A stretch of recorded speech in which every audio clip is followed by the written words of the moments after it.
The fall of the Roman Empire. In the 3rd century AD, Rome faced many problems. They came both from within the empire and from outside. Only drastic economic, military, and political reforms, it seemed, could hold off collapse. A century of crisis. Historians generally agree that the end of the reign of the Emperor Marcus Aurelius, AD 161-180, marked the end of 2 centuries of peace and prosperity known as the Pax Romana.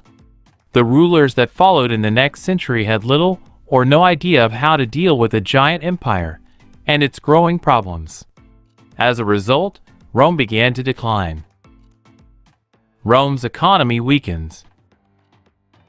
During the 3rd century AD, several factors prompted the weakening of Rome's economy. Hostile tribes outside the boundaries of the empire and pirates on the Mediterranean Sea disrupted trade.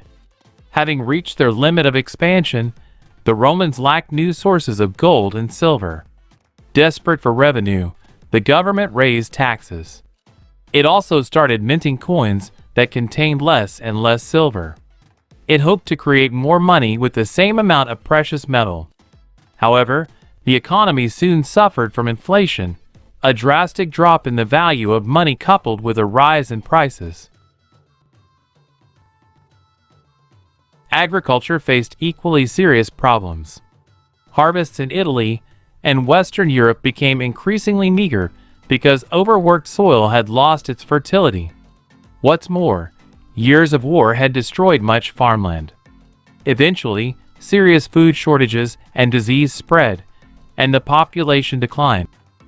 Military and political turmoil. By the 3rd century AD, the Roman military was also in disarray. Over time, Roman soldiers in general had become less disciplined and loyal. They gave their allegiance not to Rome, but to their commanders, who fought among themselves for the throne. To defend against the increasing threats to the empire, the government began to recruit mercenaries and foreign soldiers who fought for money. While mercenaries would accept lower pay than Romans, they felt little sense of loyalty to the empire. Diocletian believed that the empire had grown too large and too complex for one ruler. In perhaps his most significant reform, he divided the empire into the Greek-speaking East, Greece, Anatolia, Syria, and Egypt, and the Latin-speaking West, Italy, Gaul, Britain, and Spain. He took the eastern half for himself and appointed a co-ruler for the West. While Diocletian shared authority, he kept overall control. His half of the empire, the East, included most of the empire's great cities and trade centers, and was far wealthier than the West. Because of ill health, Diocletian retired in AD 305. However, his plans for orderly succession failed. Civil war broke out immediately. By 311, 4 rivals were competing for power. Among them was an ambitious young commander named Constantine, the same Constantine who would later end the persecution of Christians. Constantine moves the capital. Constantine gained control of the western part of the empire in AD 312 and continued many of the social and economic policies of Diocletian. In 324, Constantine also secured control of the East, thus restoring the concept of a single ruler. In AD 330, Constantine took a step that would have great consequences for the empire. He moved the capital from Rome to the Greek city of Byzantium, in what is now Turkey. The new capital stood on the Bosporus Strait, strategically located for trade and defense purposes on a crossroads between West and East. With Byzantium as its capital, the center of power in the empire shifted from Rome to the East. Soon the new capital stood protected by massive walls and filled with imperial buildings modeled after those in Rome. The city eventually took a new name, Constantinople, or the city of Constantine. After Constantine's death, the empire would again be divided. The East would survive, the West would fall. The Western Empire crumbles.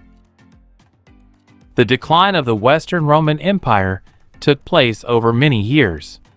Its final collapse was the result of worsening internal problems, the separation of the Western Empire from the wealthier eastern part, and outside invasions. Germanic invasions. Since the days of Julius Caesar, Germanic peoples had gathered on the northern borders of the empire and coexisted in relative peace with Rome. Around AD 370, all that changed when a fierce group of Mongol nomads from Central Asia, the Huns, moved into the region and began destroying all in their path. In an effort to flee from the Huns, the various Germanic people pushed into Roman lands. Romans called all invaders barbarians, a term that they used to refer to non-Romans. They kept moving through the Roman provinces of Gaul, Spain, and North Africa. The Western Empire was unable to field an army to stop them. In 410, hordes of Germans overran Rome itself and plundered it for 3 days. Attila the Hun. Meanwhile, the Huns, who were indirectly responsible for the Germanic assault on the empire, became a direct threat. In 444, they united for the first time under a powerful chieftain named Attila. With his 100,000 soldiers, Attila terrorized both halves of the empire. In the east, his armies attacked and plundered 70 cities. They failed, however, to scale the high walls of Constantinople. The Huns then swept into the west. The last Roman emperor, a 14 to 14-year-old boy named Romulus Augustulus, was ousted by German forces in 476. After that, no emperor even pretended to rule Rome and its western provinces.